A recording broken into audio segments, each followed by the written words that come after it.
Welcome, all of you. It's a real delight to see so many of you join us again or join us for the first time.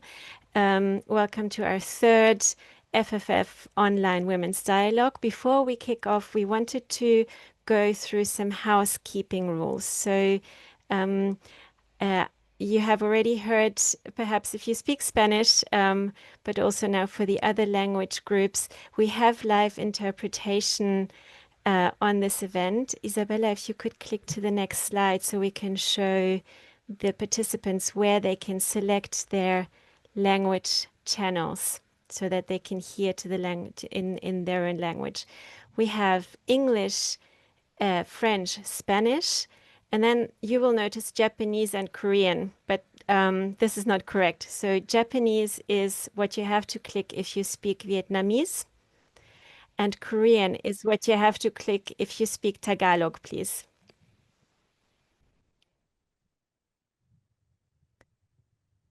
So it's at the bottom of the screen. You can listen in different languages. For Vietnamese, please click Japanese. For Tagalog, please click Korean, and accordingly the other languages. And we just wanted to also share with you that this event is going to be recorded so that we can share it with you and the wider world after the event. Next slide, please, Isabella.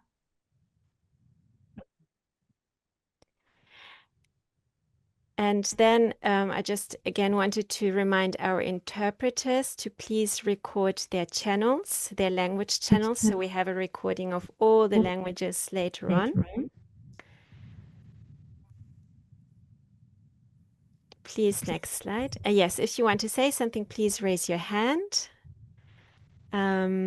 And please also use the chat function if you have any questions or comments or perhaps problems with the interpretation, for example. It would be really good if you could please keep yourself muted. So click on that little microphone button to switch your microphone on and off so that we can hear whoever is speaking at that moment. And it would be wonderful if you could switch your cameras on if your internet connection is good enough so that we can see your faces. Okay, so this was just a very quick housekeeping introduction. Welcome once again to this very special online dialogue for women, forest and farm producer organizations and their representatives. Some of you already know these events because you have participated in one or two of the past dialogues. For some of you, this might be the first time joining. So we welcome you all warmly once again. This event is an initiative by the Forest and Farm Facility to strengthen women's voices, leadership, and visibility in FFPOs, forest and farm producer organizations. And this dialogue series was created to provide a space for women leaders to share their experiences, learn from one another, and build solidarity across regions. And it really builds on the understanding that women are not only producers, but also innovators, organizers, and agents of change in their communities and their organizations and their households. So today's dialogue continues this journey that we began 2 years ago, and we bring together today women from, I think at last count, 15 different countries to reflect together, to exchange, to inspire. And for me personally, this is one of the highlights of the FFF year, the Forest and Farm Facility year, to be able to connect with all of you across the globe and discover how we share many of the challenges and inspire each other to solutions. Next slide, please, Isabella. In the past two dialogues, we have talked about different things. We talked about the benefits of entrepreneurial and leadership mentoring and peer-to-peer learning. We have also explored how digital technologies can become very useful tools in advancing the cause of women. And if you have missed those sessions, we are putting the link to the dialogue website in the chat. where you can find the recordings and the summaries of these past two dialogues. We select the topics for these dialogues based on the feedback that we receive from the yearly gender monitoring of the Forest and Farm facility, as well as a knowledge survey that we conducted among the participants of our very first dialogue. So if you have a particular topic you would like us to discuss at our next dialogue, please feel free to get in touch with us via email or post your ideas in the chat. We would be happy to hear them. And so coming now to today, today we would like to focus on gender transformative approaches. So that's GTA abbreviated. Isabella, if you could click once again, there should be a little window coming up. So these are strategies that really go beyond simply including women. They aim to challenge and change the underlying social and cultural norms that limit women's participation and leadership. Through the FFF's gender monitoring, we know that many FFPOs have reported progress in economic empowerment of women. But they also highlighted that traditional gender norms still pose limits on women's participation and leadership. And these norms can really affect who speaks, who decides, and who benefits. So today we want to discuss how FFPOs can support their members in providing services that aim to change gender norms or other types of social and cultural services to support women help overcome these challenges when changing the norms is not immediately possible. So let me now walk you very quickly through today's program. We will begin with an introduction to a very powerful gender transformative approach from Ms. Kathy Farnworth, who will present the Gender Action Learning System, or GALS.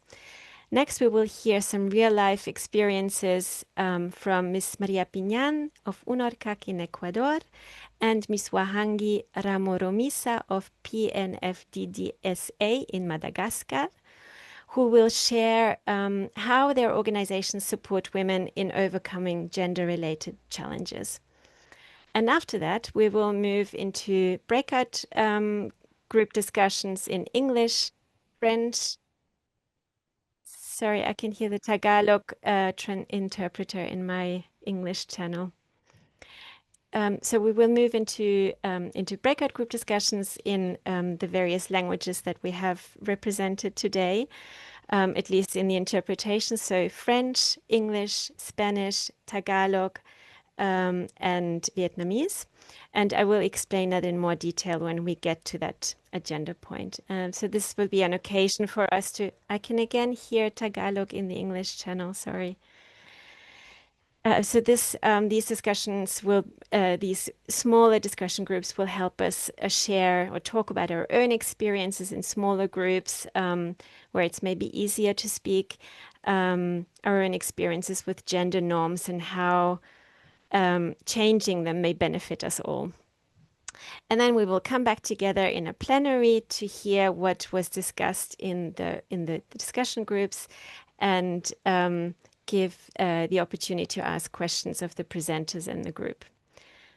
And finally, we will close with some reflections. So I really hope that this dialogue will give a space for learning and connection and collective strength. I can see Ali's hand up. Yes, please.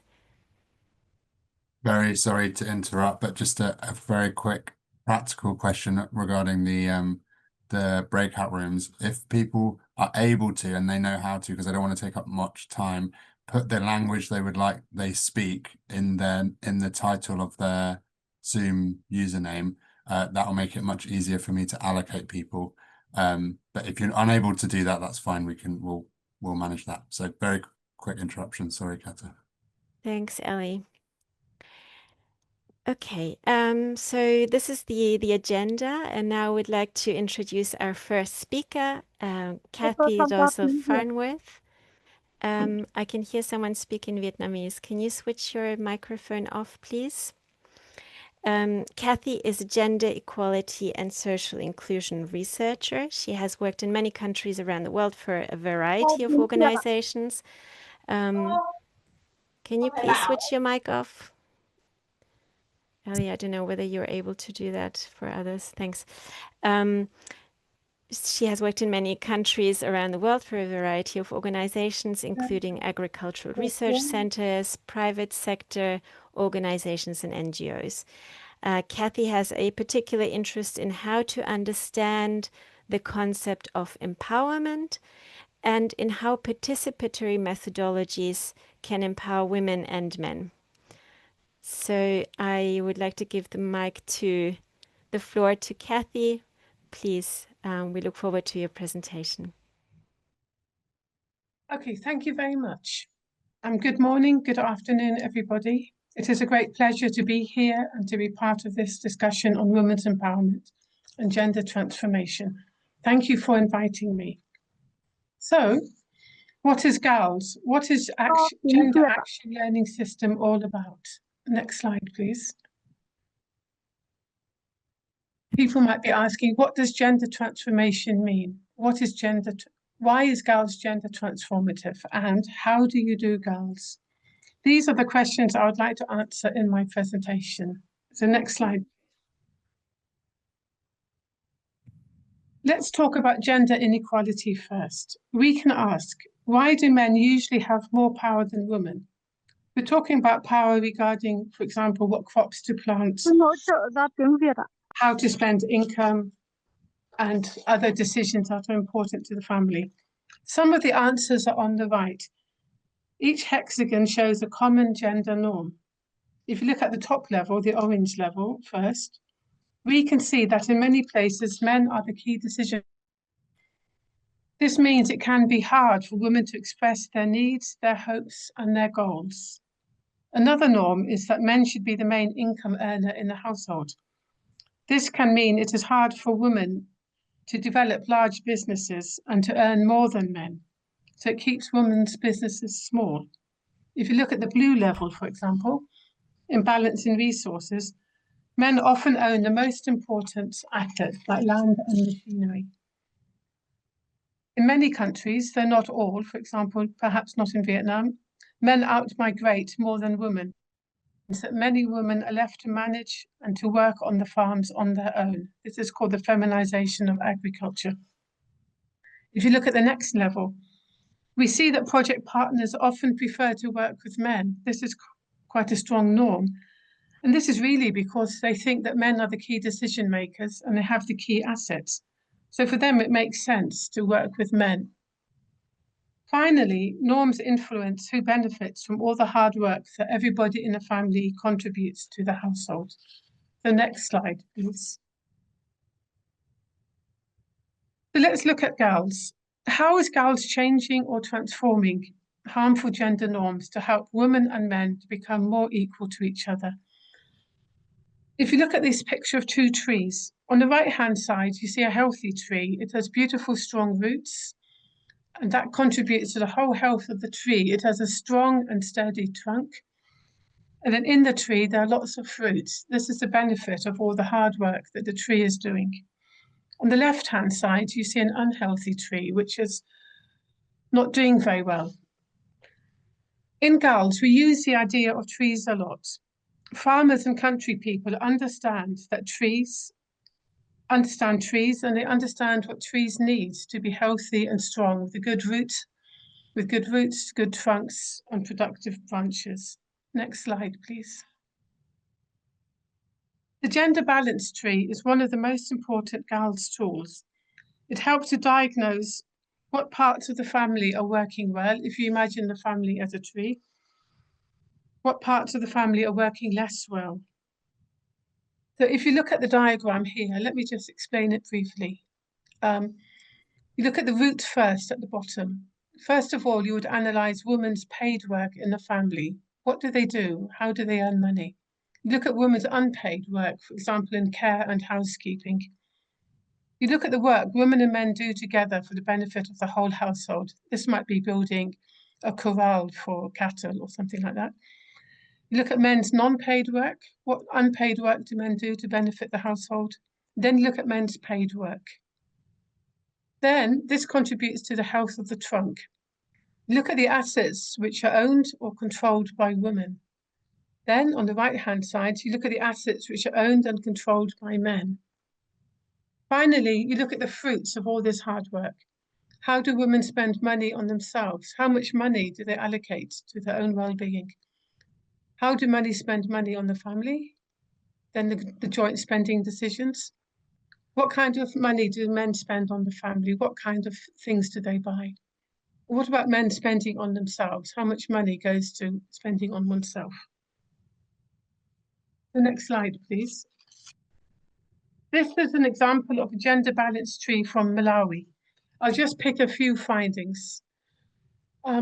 Just very briefly, for women's work, it's maybe a bit hard to see, but there's a woman at the top selling food from a basket on her head, like snacks.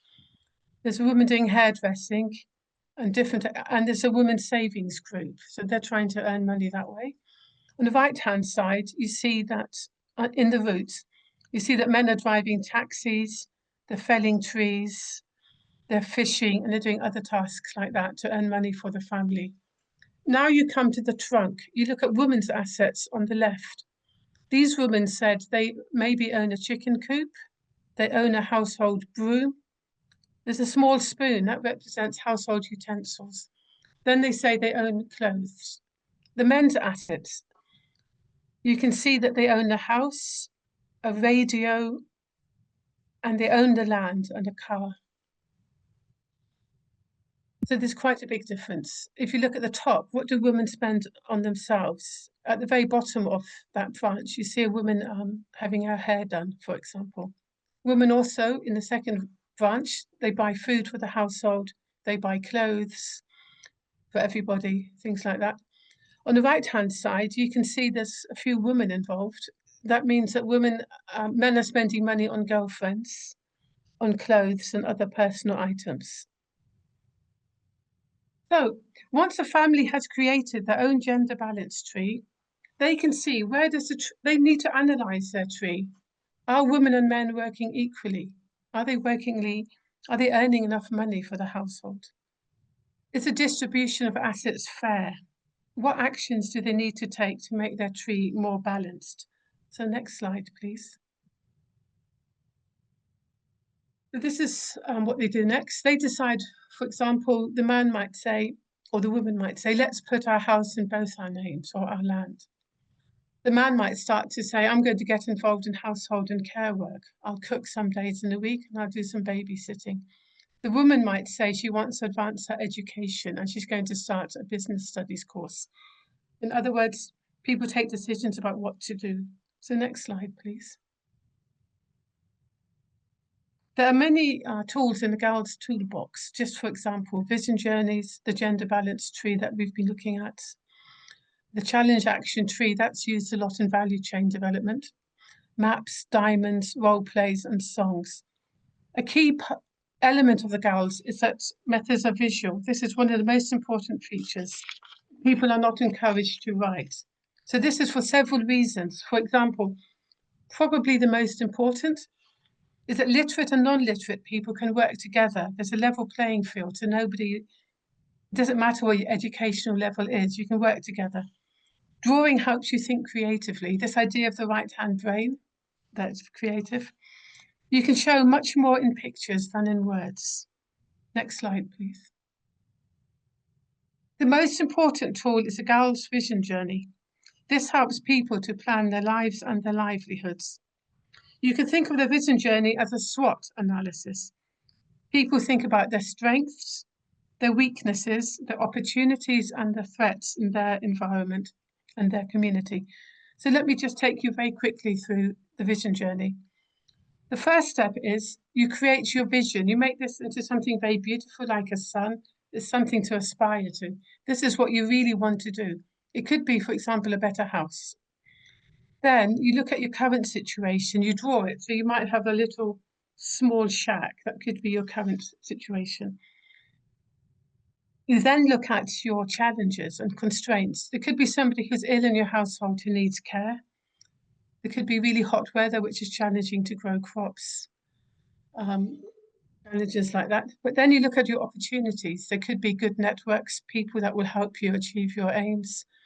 There could be really good extension workers that you can work with. So you look at all the opportunities in your environment.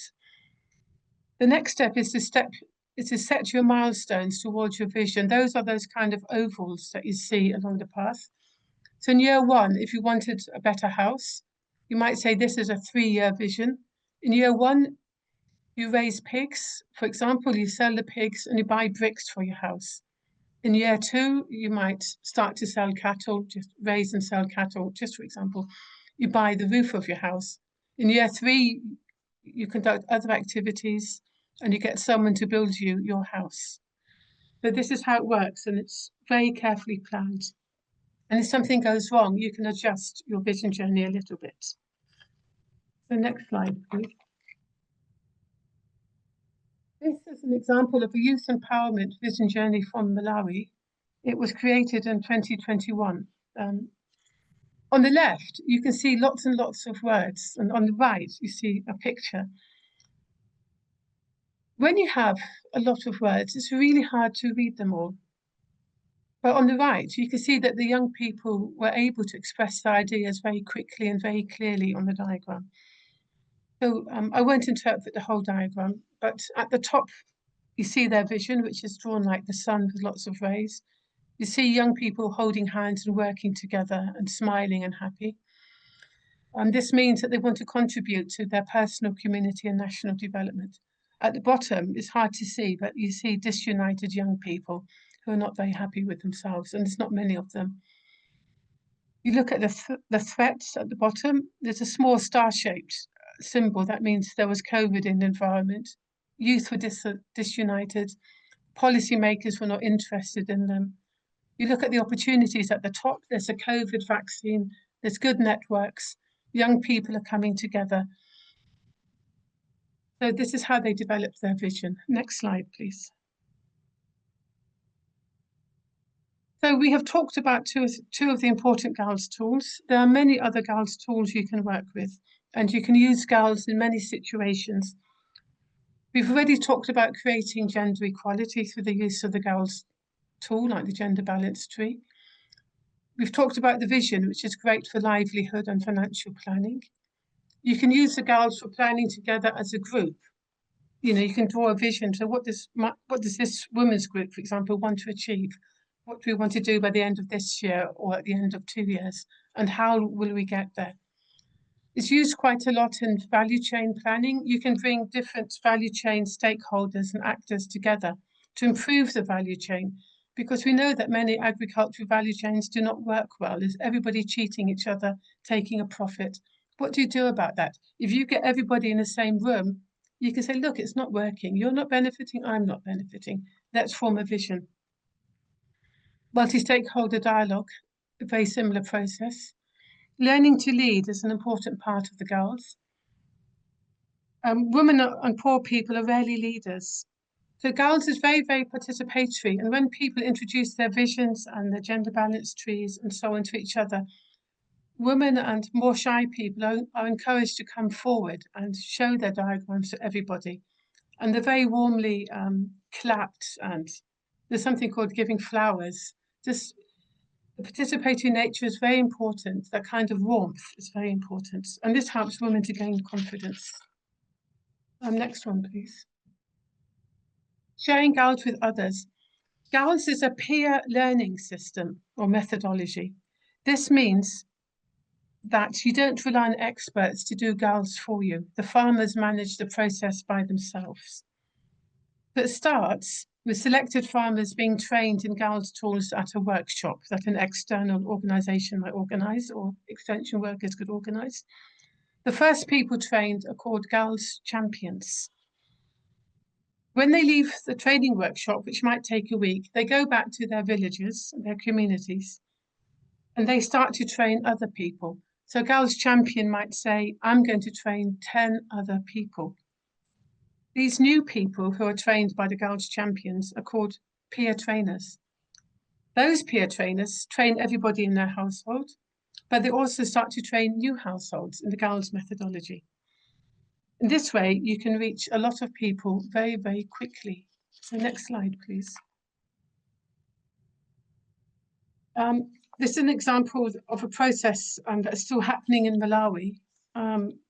This is a CGIAR project, the Initiative for Diversification in East and Southern Africa. It's a climate change project.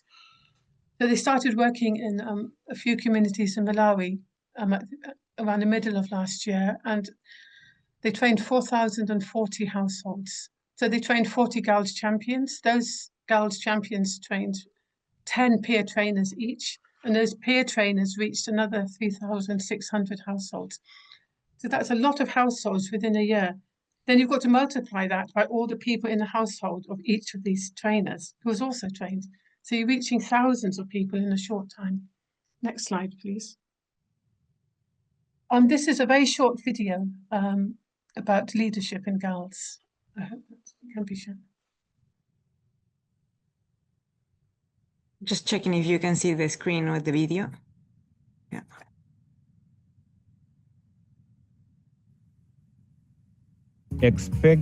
We anticipate to see change in the households that we have here at Mansam. Mavuto nyumba mwathu adalimo kumbali yoti timasiyana zochita ni wamuna kuti banja lathu tisamagwirizane koma titakhilirana pasi kenaka tidamba kupitsitsana kumbali yonena kuti tilime ndipo cholinga tikhaleni masomphenya yabwino kuti mwina mathandizo amene timafuna afike pa banjapo atifikire moyenerera komanso banja lathu likhale lopita chitsogolo. Maudindo kudera kuno azimayi amakhala nawo eya koma masiku akumbuyo amakondeletsedwa na azibambo amati mwine ulamuliro ni nzibambo nzibambo na amene amalamulira azimayi koma panopa ni mmene umwe alibwerera masomphenya awa ufunika tonse tiziyimirira chimodzimodzi mayi alamulireko nzibambo alamulireko ndikuti dziko liliziyenda bwino. I think given an opportunity elsewhere we can run a data show or a similar show to this one. This is an exciting moment for us as Work Package 5. We really look forward to big things happening in the community, not just the 4,000 households we've been able to reach, but to scale this knowledge beyond the 4,000 households. So this is really a great time for us, and we look forward to the changes that will be out here in the communities.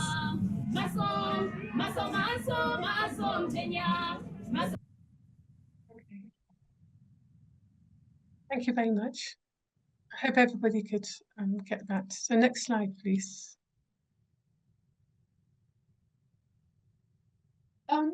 There are a lot of GALS materials online. There's a sample of them here, and there's many, many more in different languages, particularly in French and other languages. Can I have the next slide, please?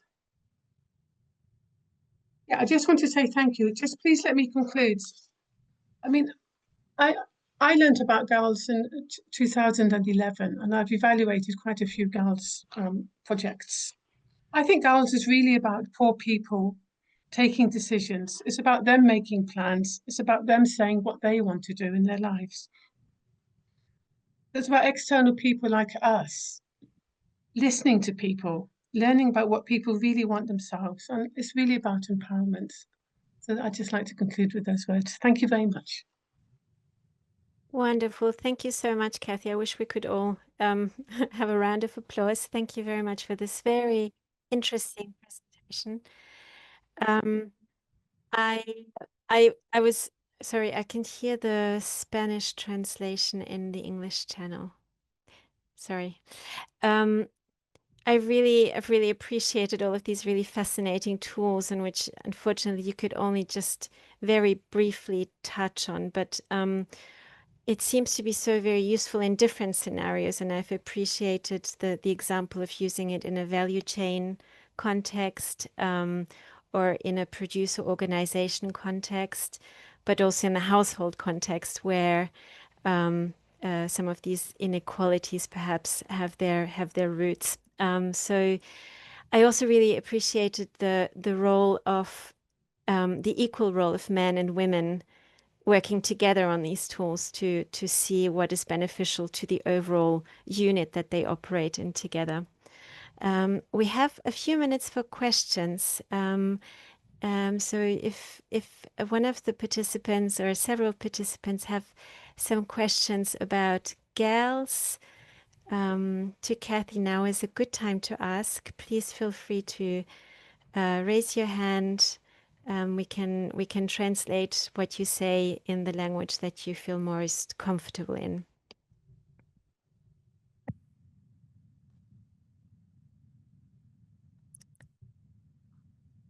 Trying to see whether anyone is raising their hands. Patricia, please.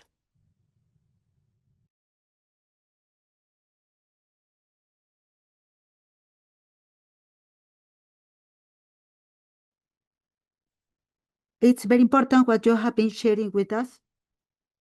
Now, here also, we also believe that all related with these gender issues need to have a structure. I depart from the point of view that you have some social norms that have to deal with the incidents. I wait for your answer, please. Thank you. Please, Kathy, if you wanted to answer straight away. Thank you very much. I didn't 100% understand the question, actually. Did you mean that? No, I didn't understand the question, sorry. Patricia, could you repeat your question? But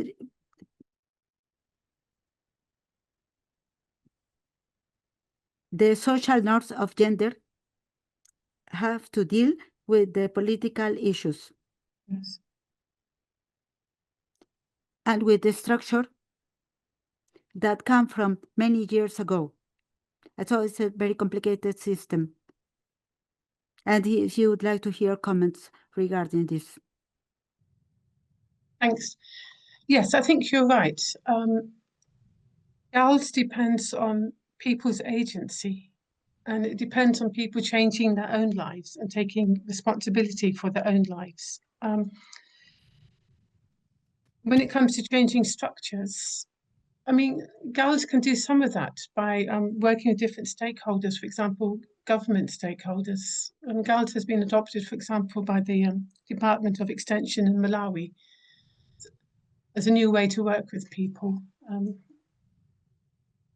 But yes, I mean, and it also works with traditional leaders, traditional elders, you know, around land allocation, things like this. But you need to get a critical mass for that to happen. So we can talk more about that another time. But if you really want change at a structural level, you need enough people in the community to do the GALS. And I should think it's about 2/3 maybe of the community needs to sort of say, this is how we're going to work. And this is how we want our leaders and the people who work with us to operate. And just very briefly, the woman that you saw talking at the end of that video, she's called Ojong. She's trying to develop a methodology on ethics, like an ethical methodology on how external organizations like herself should work with the community. What kind of ethical guidelines do the community want to be followed as well? So I do think it can bring about structural change, but slowly. And you need critical mass, and you need to get the right people on board. Thank you, Kathy. Thank you, Patricia. I can see Marie Pinyan, please. Good morning.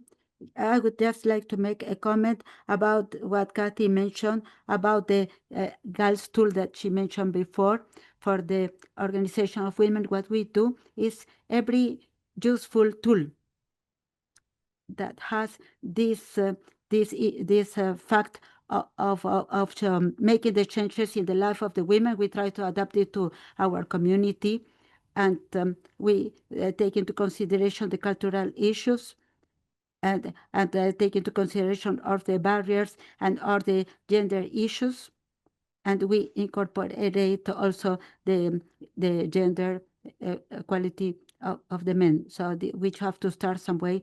We should be also interested that if we start talking about the role of the women. Thank you very much. Okay. Yeah, thank you. Thank you, Mary. Did you want to respond? Not a statement, right? Yeah, thanks. Very good points. Sorry, Kathy, I didn't want to cut you off. Please, if you want to respond. I understood that to be a comment. Yeah, so Yes. I think it's Yes, so yeah, did thank I. you very much. Wonderful. Thank you very much. If there are any further questions or comments, and I'm sure there will be as you digest what Kathy has just presented, please feel free to ask them in the chat now. And we will be able to perhaps get back to them at the end when we have another question and answer session. And I would also perhaps then encourage Kathy to have a look out for questions in the chat if she's immediately able to answer them. That would be great. Otherwise, then later on. So now we would like to move to our second presentation, and thank you again, Kathy. I would like to introduce to you Ms. Wahangi Ramoro-Misa, who is the national president of the Platform for Women, Sustainable Development and Food Security in Madagascar. Her organization is called PNFDDSA, very long acronym. Wahangi is an entrepreneur in agribusiness, industrialist, and a consultant in rural development. And she's going to present to us some very specific activities that her organization has been able to put in place to support women overcome some gender norm related challenges. Please, the floor is yours, Wahangi.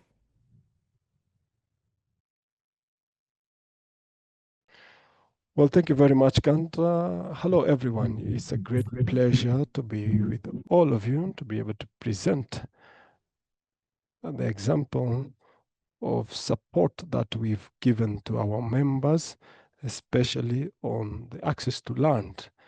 We think that a woman who has land rights is important for development in Madagascar. Please move to the next slide, please. So my presentation, this is the outline of my presentation. I'm going to talk about 5 points. I'll give you very briefly the context in Madagascar, the problems, gender-related problems, the obstacles and on the issues of land rights, the solutions that we've been able to bring about, and the impact that we got with regards to these land rights. Thank you. Next slide, please.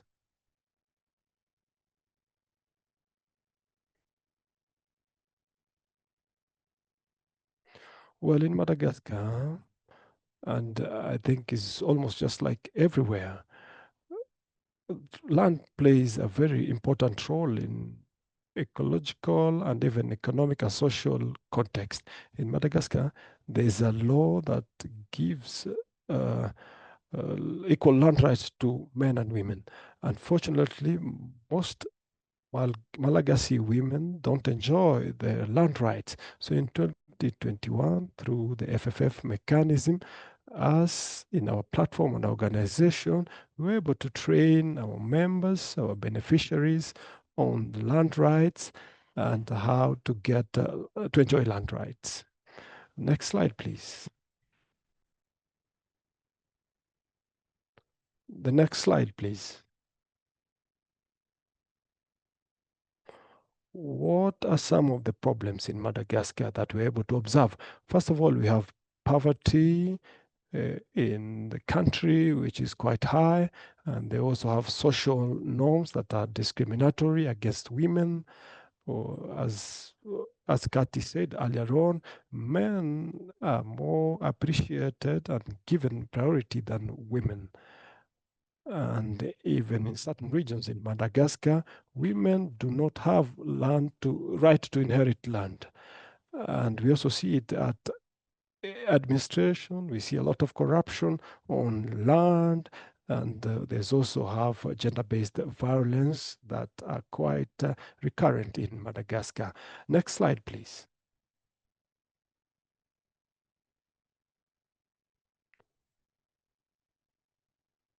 Beyond those challenges, we also have some obstacles. with regards to land rights. First of all, women don't know their rights with regards to land. Some of them don't know what are some of the administrative steps to be able to have the land. And there's also the administrative processes, which are quite very long and slow, and the high prices to be able to get land. And finally, some women are afraid to go to the administrative offices to be able to claim their land rights. And finally, we also have a high rate of illiteracy in Madagascar. Next slide, please. So then, the solutions that we've brought about through our project and FFS mechanism, we were able to train our members on the land rights and the importance of having land, tenure. As I said in the beginning, the right to land, it's a guarantee for sustainable development in Madagascar. So several thematic areas were developed.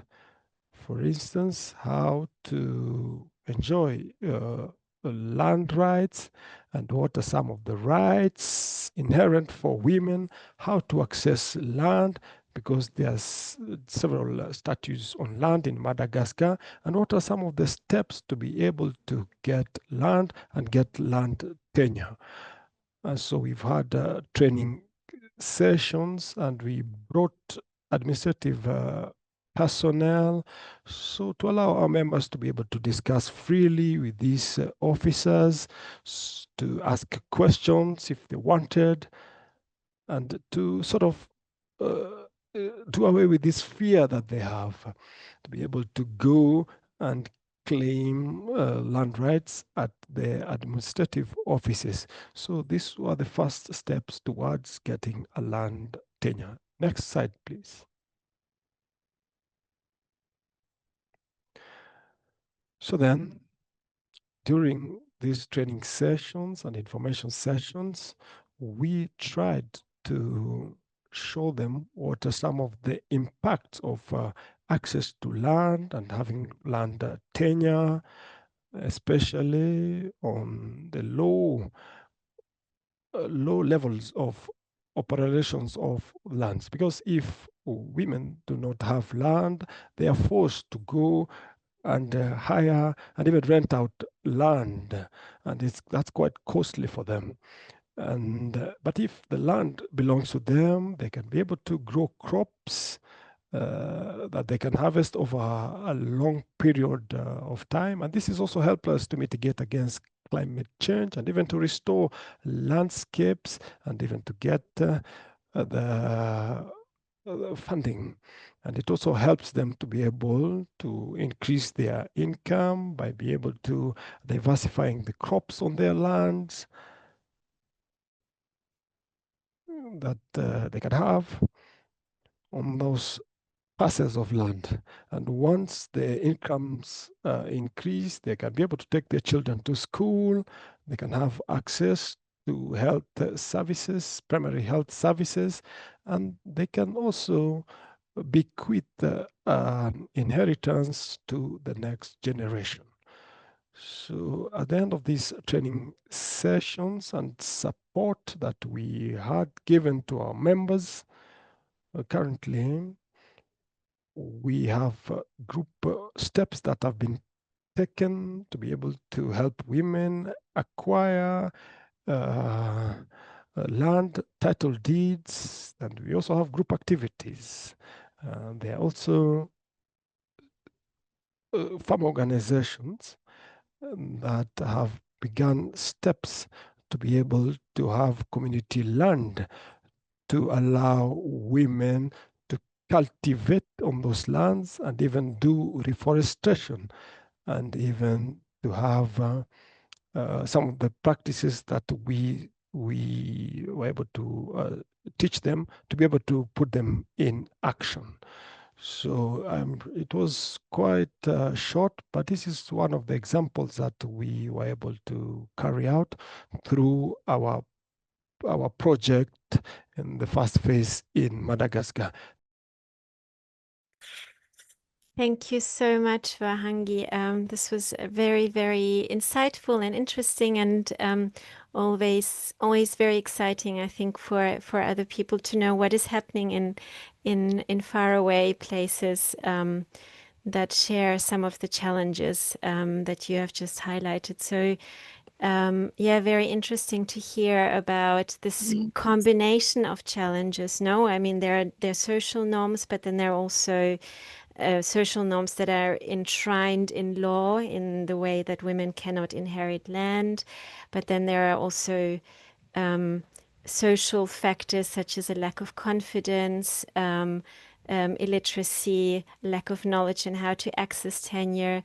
And then, of course, the clear benefits of women having clear tenure rights that go beyond their own economic well-being and really affect the whole community, because it will allow women to invest in sustainable land use practices when they know that their land is secured and in their hands. So very, very interesting.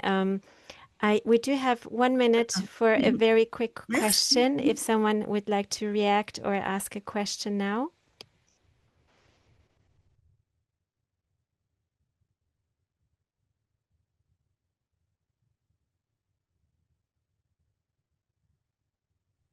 I cannot see anyone's hand up. Are there any questions perhaps in the chat, Stephen, or any of my other colleagues who have been so good at monitoring the chat? No, I haven't seen Okay. one. Yeah. Okay. Okay. Thank you. Then I think let's thank again Vahangi. And if there are further questions, I'm sure she will be around until the end of this event, so we can discuss further. Thank you again. And now I would like to move to our next presenter, Maria Piñan, who is the representative of the globally important agricultural heritage system Chacra Andina in Ecuador. She was previously the head of the Women and Justice Commission at the Women's Central Committee of UNORCAC, which is the Union of Indigenous Peasant Organizations in, I hope I pronounced this correctly, Cotacachi. She has a background in local development management and actively supports various Quechua indigenous women collectives. So please, Mari, the floor is yours. I think you're going to present us a very interesting example. Muchas gracias, compañeras. Thank you very much for the nice presentations. I come from the Central Women's Committee from the 6 districts to transform. From 47 years, we have been working, and the women have been organized since 25 years, and they have a collective law for 17 years. And this process, the communities have many problems in the reality, and we have high levels of illiteracy, especially regarding women, and also a lot of violence, plenty of levels of violence, and lack of access to places.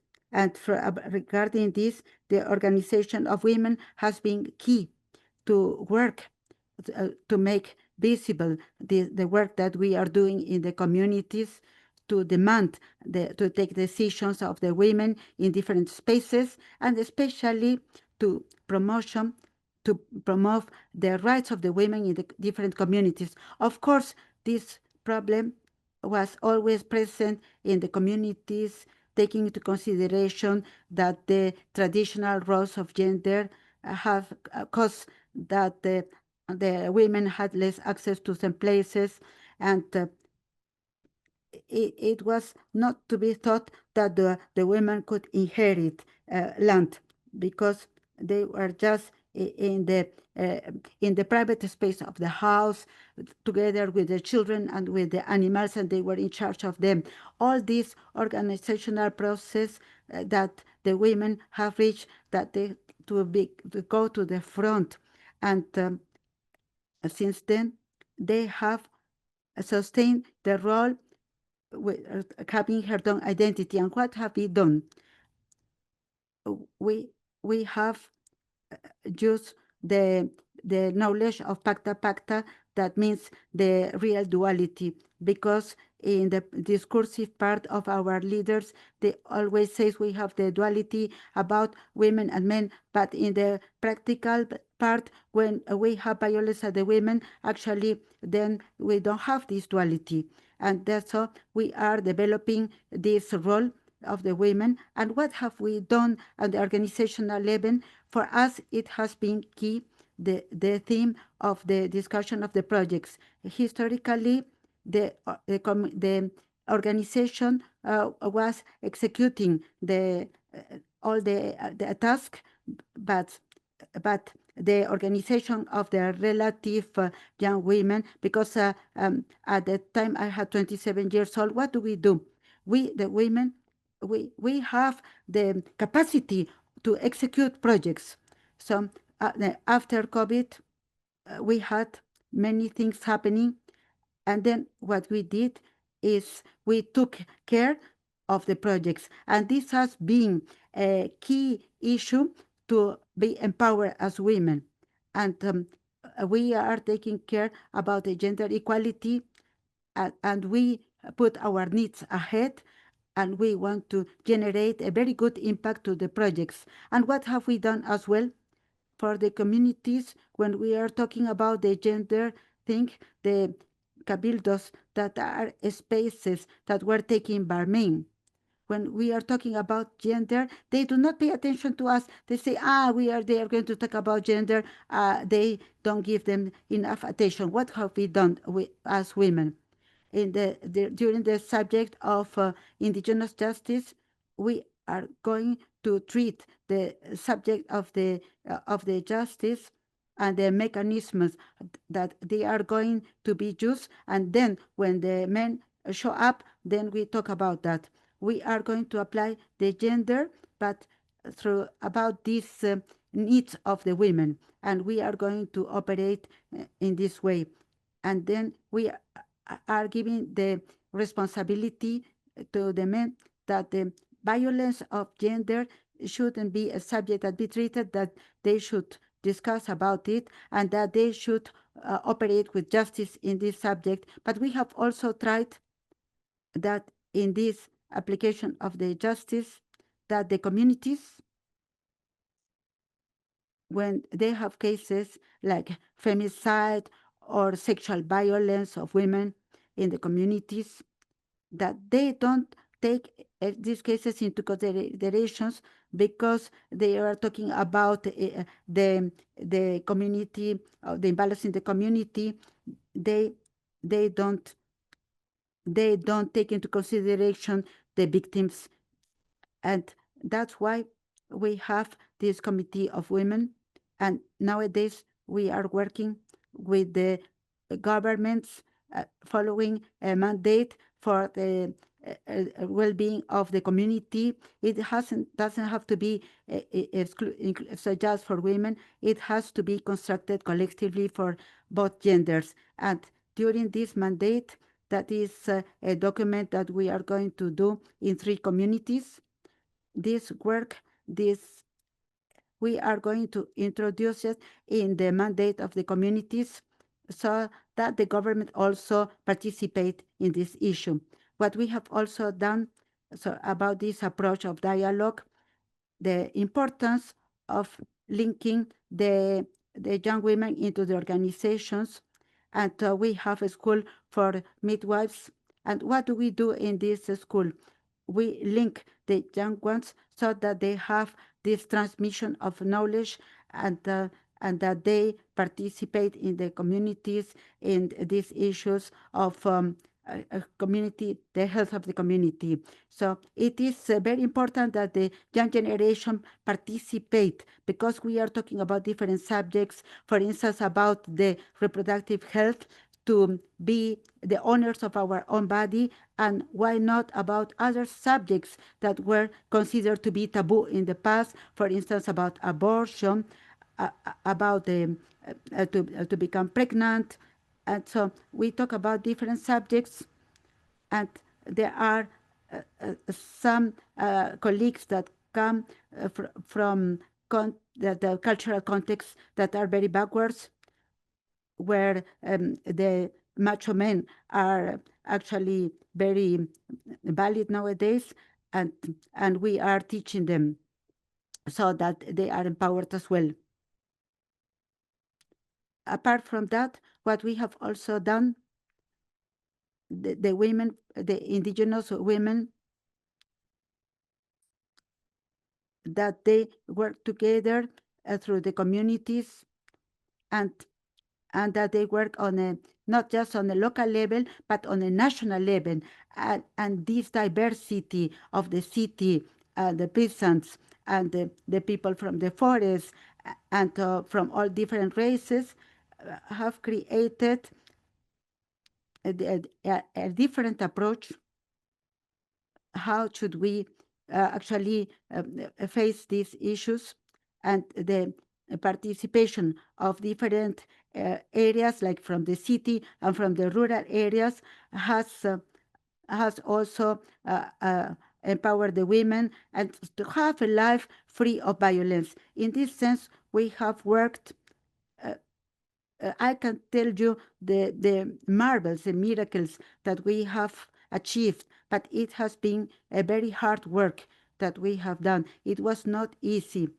We have to start from to change the structural changes, because some women would think that the violence is normal, because because they say the feminism comes from abroad, and we have said yes, perhaps when many minds are working together, we have different points of view, but also we have a common thought together, and we can think in a collective way as well.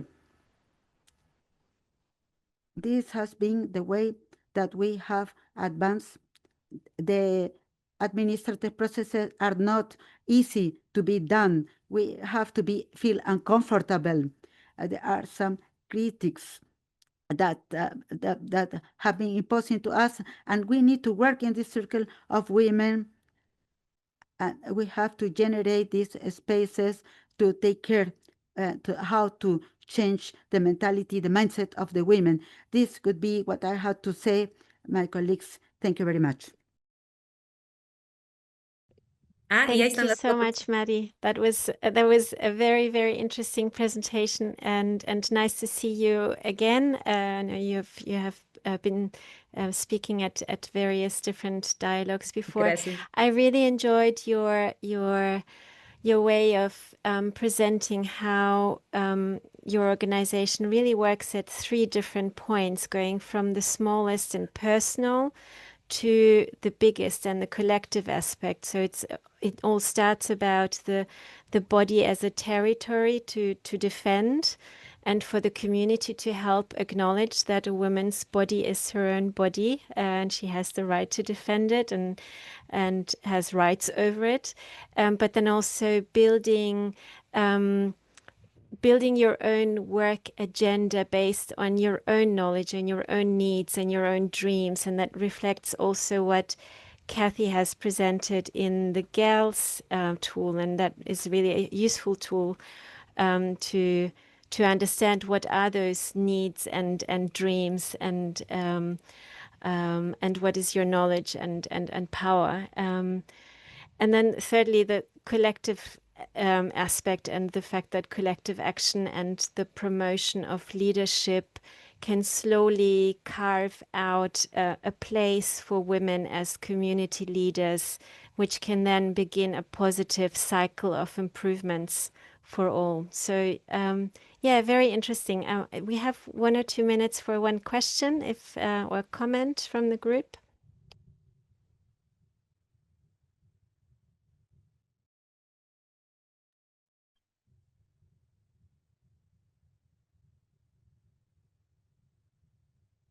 I cannot see any hands up. Yes, Safi, did you want to come in? Yes. Please. Thank you so much for that wonderful presentation. For us at our level here, women are doing a lot in terms of forest management, processing, and even in horticulture. But looking at this current situation, like right now we are in the mango season. Before, men take a lot of mango selling, like they are in the forefront in mango business. But at this moment, a lot of women are engaged in it because they do not own any mango farm, so they have to buy mangoes from them. And they bought it at when the mangoes are ripe or they are almost at that stage. So selling mangoes at this moment become a problem to most of the women. And then at the end of the day, it gets rotten because we do not have the facilities to process. So that makes a loss of money to them. So at least if we have the processing materials, at least that will ease the loss of wastage from that level.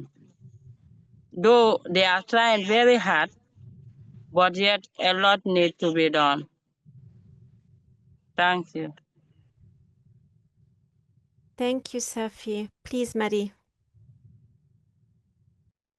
Yes, I would like to make a description of those photographies. On the first photography, we are building exactly with the communal governments this mandate for the good living together, because it's very important that the governments consider this justice as rights to stop this topic about violence and to make it public, to stop doing it like something private and to be considered by the government. The other one is during the pandemic, because many women, they died during that period where many people were in lockdown. So here, what we can see is women that they got organized and they fight for justice. And they wanted to show in the different government entities that they have to work very hard. So for me, I think it's very important, the vision of development for men, that is very different than the one for women, because they say for many men, it has been very important, the roads, the stadium, the facilities. And for men, we say, yes, this is important, but the focus of women is completely different. For example, for women, it's more important to know how I'm going to feed my children, how I'm going to take care of the health. So that's why it's very important that the topic of community, we see it from both sides, from men's side and for women's sides. And it's good also that we can build at local and international level these different circles of women, because this, for example, for us, has allowed us to have this bigger vision. And that's why it's very important also to use the technological tools to make our job visual to other people, because if we don't use this technology, people are not going to be able to see what we are doing and they will not recognize the work we have done. So we have to try to use everything. And as a colleague of mine was saying, we have to create the situation where people don't feel uncomfortable to act. Thank you so much. Thank you, Maddie. Thank you. Yes, very interesting also to talk about the visibility of what you have achieved, and of course, an event like this, we hope is one opportunity to provide such visibility. And we would, of course, very much love to create a bigger network and a tighter network of women practitioners who support these communities. And there is perhaps work in the future also from IIED and FFF perspective there. So I would like to thank once again all our three presenters for now. I think this has set a very nice tone for our discussions that will now happen in smaller groups. And we would like you all to join a discussion group in the language that you would like to use. As always, very little time to discuss. Yeah, it just flew I by know, so I quickly. know. Same But for we can continue the conversations in the main group. It's a little bit more challenging for our interpreters, but if we can all speak clearly and slowly, it should be okay. Well, great that we have you all back, hopefully. I hope you had some good conversations. Time flew, as we know. If the reporters from the different groups could now give us their quick summary of what you have managed to discuss in this period of time. Can we start with the English group? Who was the rapporteur for the English group, and could you share with us what you discussed, please? Amalda, I think it's your turn to say what the group discussed, and feel free to jump in, the other members if you need to add anything. Thank you.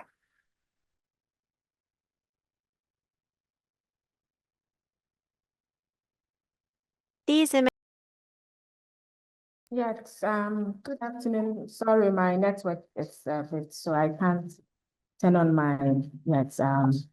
Okay, so being the first person, my name is Imelda from Ghana, and GAFAP in Ghana here. So for the first question we had was, okay, I have to speak a bit slowly. What makes it harder for women to work, speak, or join in like men in your groups? And so I think we had several contributions from Kenya, Zimbabwe, and then Ghana. And then most of the answers were that it's because of culture, it's because of norms, and it's because of women having limited access to resources. For instance, when it comes to land, it's a challenge for them, for women to work also, and then have some money is a challenge. And then when it comes to patriarchy, it's another issue where women cannot express, are not able to express themselves. That's one. And then also we had another example where we mentioned that women are overburdened with unpaid work.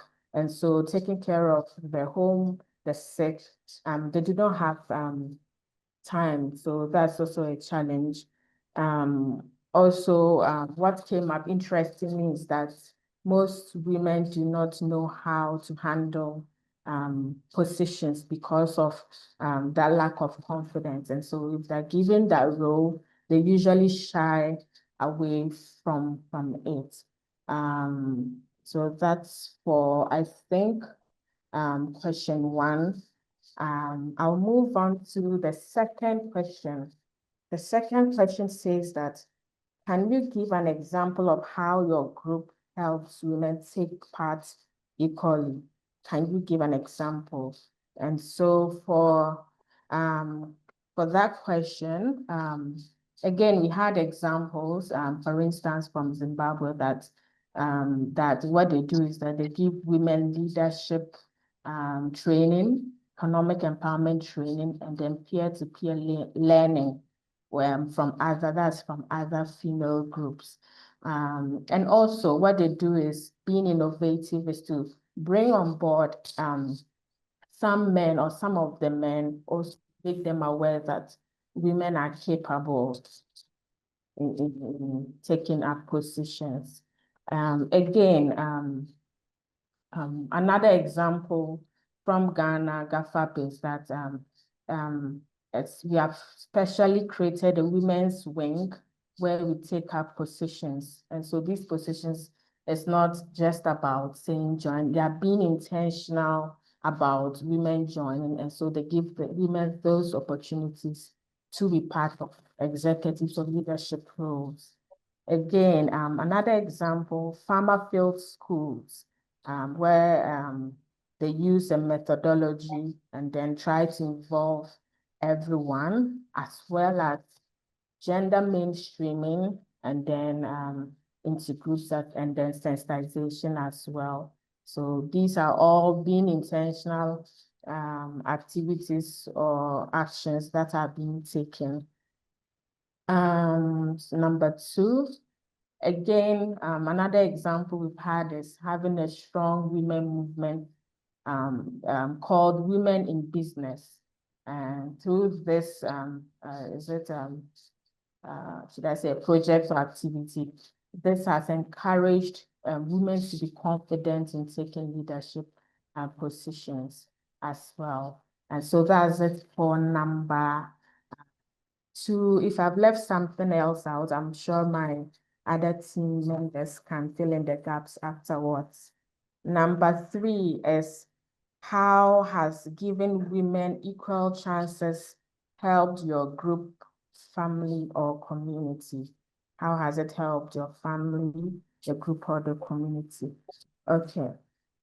So moving to number 3, one main thing that came up strongly is capacity building, where women are encouraged to engage in leadership positions. And I think it's very important that we give them that encouragement, that they can do it. And so, and also increase participation, their participation in decision making. A second. Again, another example, yes, capacity building has helped to diversify discussions. So that means that where we have women and men contributing, we have very diverse discussions or information from both of them. And also this has helped with improved relationships in the community as well. I think I have covered what we have discussed. Thank you all so much. And my group members can help me out with the rest. Thank you. Thank you, Imelda. Very comprehensive. You managed to cover a lot of ground. Because we are coming towards the end of the meeting, I would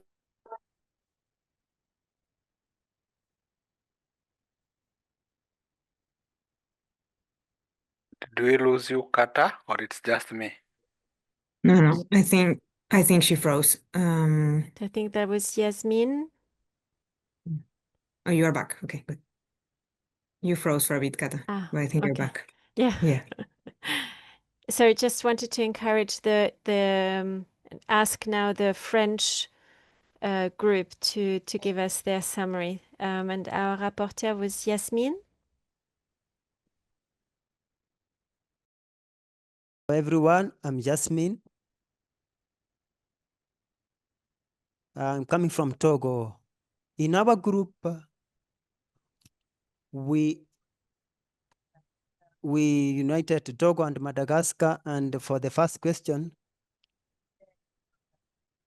we brought together all the presentations that were done by the 2 groups. How to help women to access land resources.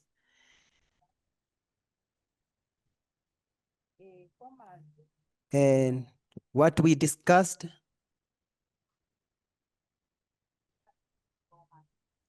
we said that there needs to be training so that women can access land resources, and also for capacity building to be put in place.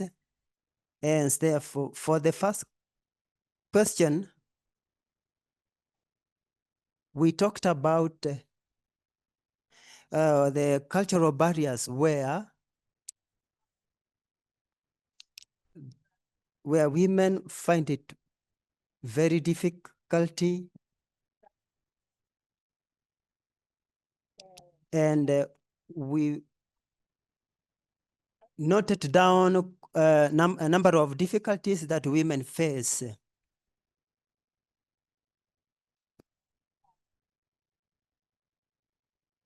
we talked about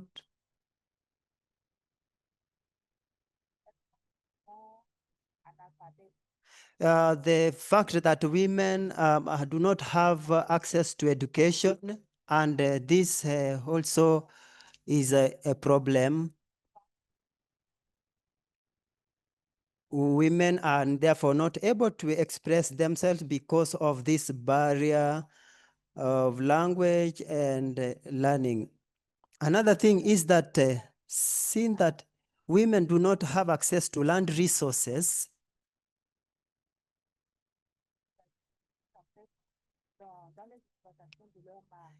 it makes it now possible for the men to exploit them.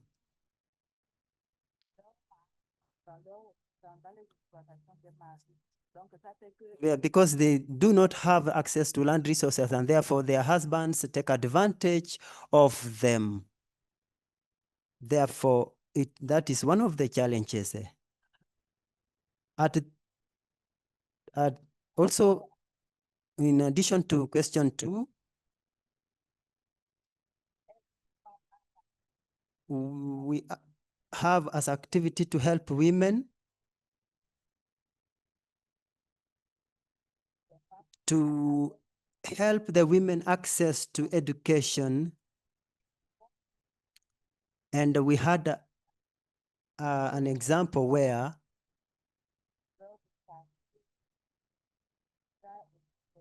where women are helped to have access to education that way to breach the gender parity. Well, an example from Togo showed us that there are various initiatives taken so that women can have access to land resources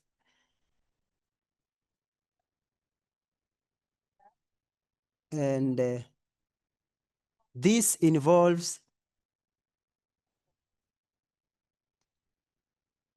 women being assisted to have access to land resources through the administrative processes.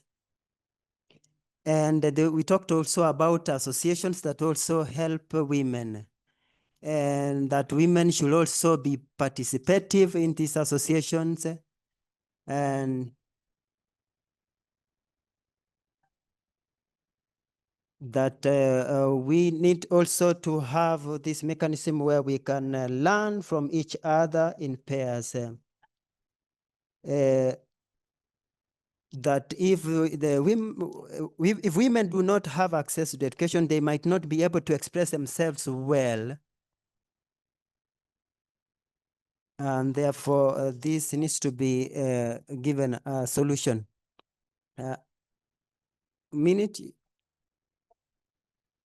So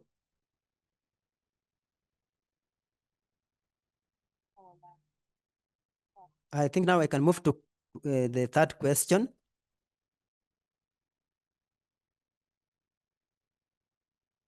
I have problems hearing her.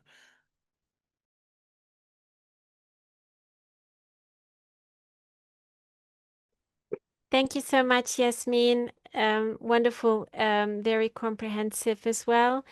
Can I please now ask the Spanish group to give us a 3-minute summary of what you have discussed, please?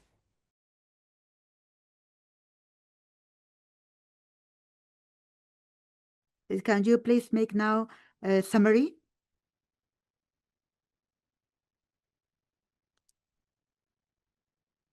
In our group, we made the comments that regarding the first questions about the difficulties that we women face. We discussed about the lack the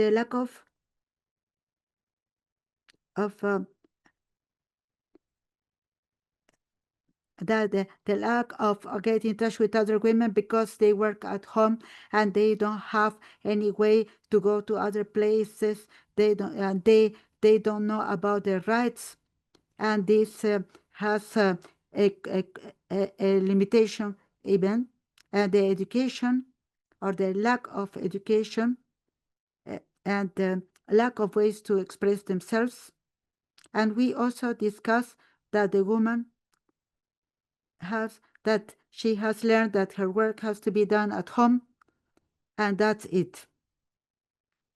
Regarding the question number one, that was regarding the question number one. Regarding question number two, we were talking about the examples that we can have from the point of view of the communities. And I also wanted to highlight that in the question number one question, I don't remember where she was from, but they were mentioning that they are doing very well, that they work together, men and women together, and they work at home. And they work also in the farms together. I wanted to congratulate them because they said that they are doing very well, and I actually envy them as well, because in those areas we face a lot of challenges. Regarding the examples that we were mentioning before,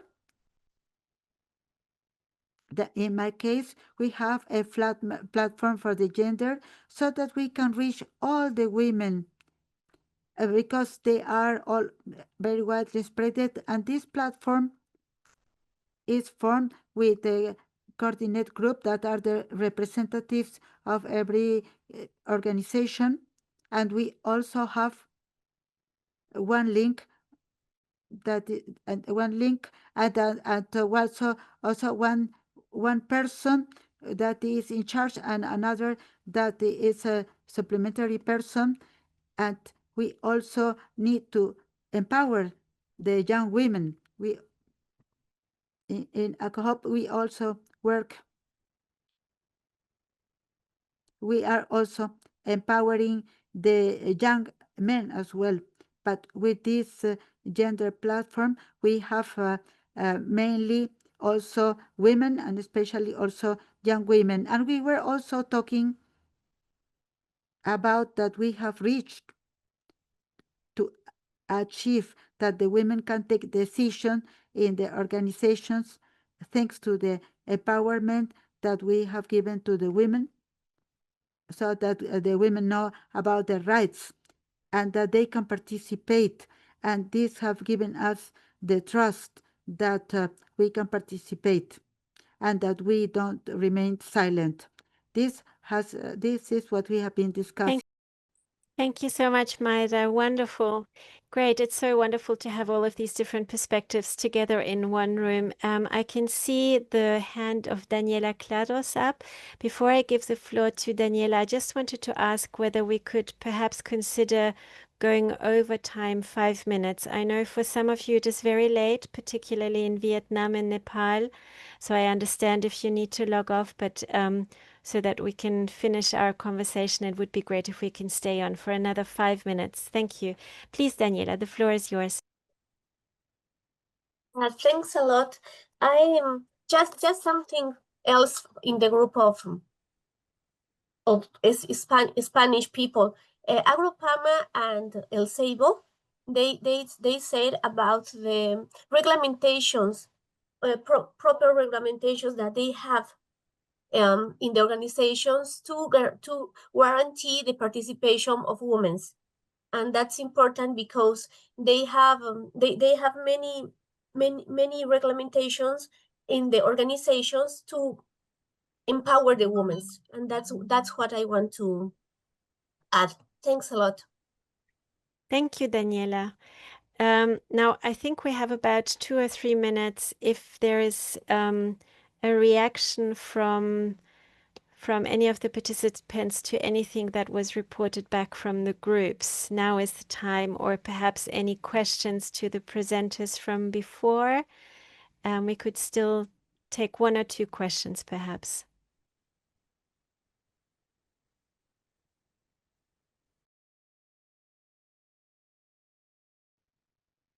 Please, Mari. I would like to participate. Sorry. Please, Mari, go ahead. Mary, please continue.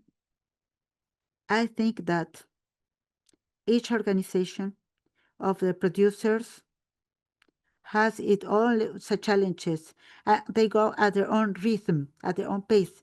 And I think that they have a role, a very important role to accomplish. It is not just to achieve the empowerment, but it is how do we see the sustainable part of our farms. And this is very important, that we can find a tool that we can streamline the issue of the rights. I don't think that the women would not like to participate. I think that there is a very strong subject of the roles of the gender, and also regarding the different violences through which the women are submitted. I think this is a process to be built, and during this process, the fact that we meet women from different realities, from different sectors, will help us to gather the knowledge so that we see the things from a different point of view. And when we start to think things in a different way, then there's no way back, because then we will fulfill our dreams, our aspirations. I say it Thank you, due Mari. to my personal experience. Thank you very much. Yes, encouraging words. And I just forgot mea culpa. I'm sorry, but I did not give the chance for the Vietnamese and the Tagalog groups to give us a very quick summary of what they talked about. Would you still like to do that, Yvonne? I don't know who was in the Tagalog group. And for those who have had their hands raised, would you perhaps put your comment in the chat, or your question in the chat in the meantime? Yvonne, would you like to report what you have discussed in 1 or 2 minutes?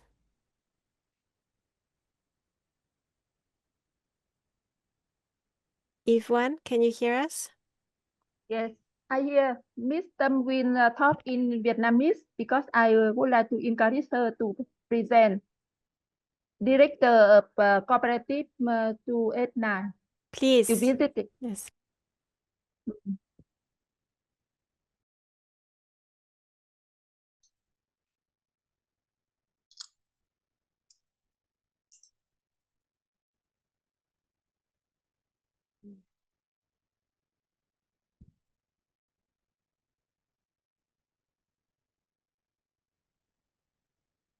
Okay, let me, the things that make it harder for women is lack of confidence, like family work burden and long distance, or lack of willingness to listen from men. Yeah, and I will be very brief.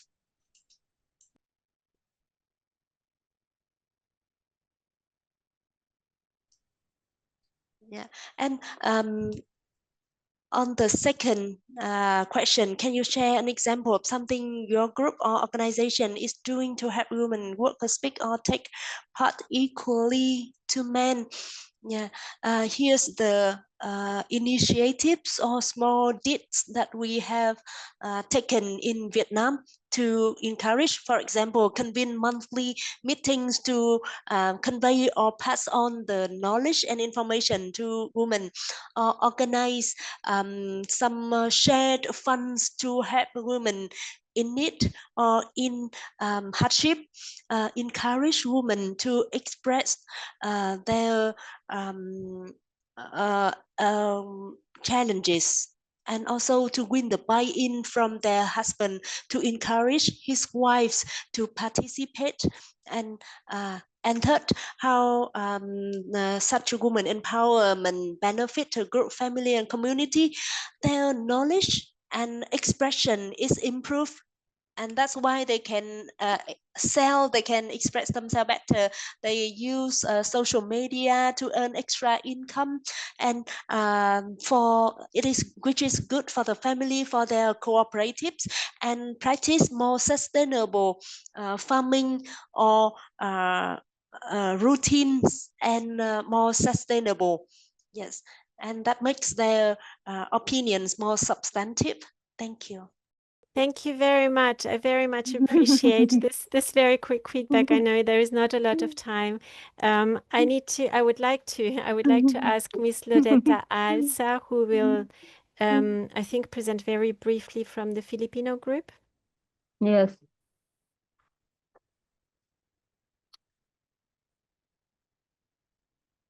Please so try because today in the Sunla they had very strong storm.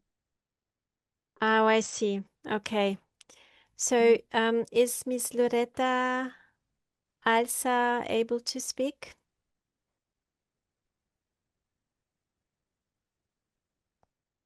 I cannot see her. Femi, is she going to speak to you? Hello, I still see her. Yeah. Yeah, I can hear you. Loretta? Yes. Oh. Yes. Hello, good evening. Yeah, I will Good go with evening. good evening. Question number 1. One is multiple burden of the responsibility of the family member, and some of them are other busy for the other things to help them for the family. And then there are some officers of the organizations are some other job, and then some of them the women help them in their farms together with the husband. And for the question number 2, based also in our experience in Palawan, one is strengthen the women in their advocacy, like for example,